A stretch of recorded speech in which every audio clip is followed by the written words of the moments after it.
Ito na pala si Rostom Padilla ngayon. Nagbabalik Pilipinas sa kanyang 57th birthday at nagka-reunion ang magbabarkada noon.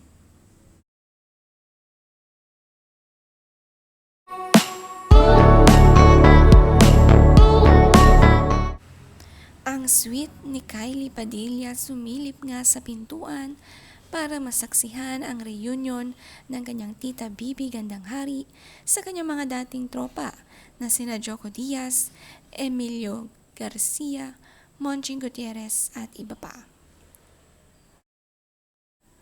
Nandito din sina Nadia Montenegro.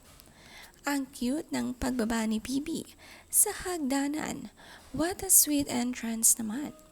Gandang-ganda nga si Nadia sa kanyang kaibigan. Talagang sinusuportahan ang bagong Rostom. Ang sweet ng mga ganitong kaibigan.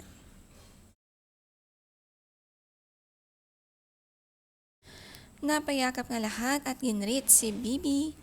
Nauna na nga bumati si Nadia Montenegro. At sumunod nga dito si Joco Diaz. Napakasaya ng kanilang muling pagkikita. Pulang-pula nga ang suot ni birthday girl.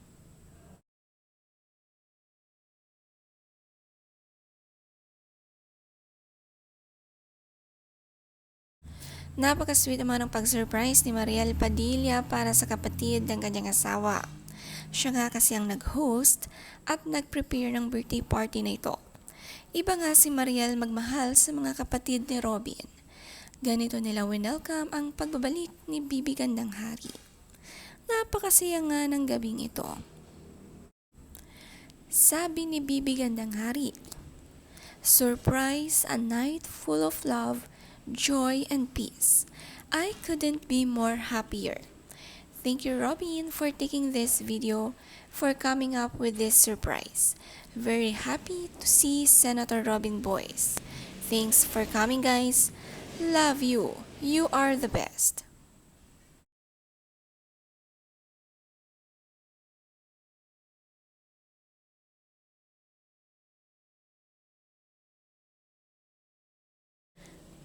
Ang sisweet nga ng mga tunay na kaibigan ni na Robin. Si Robin nga mismo ang nag-record ng video sa kanilang reunion.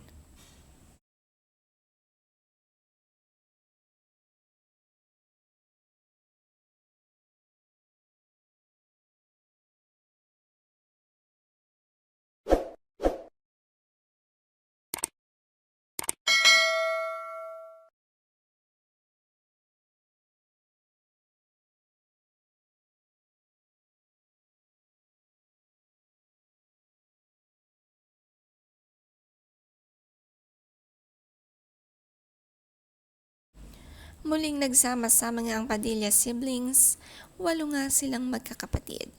Pero 6 nga lang silang nakumpleto sa birthday ni Gandang-Hari.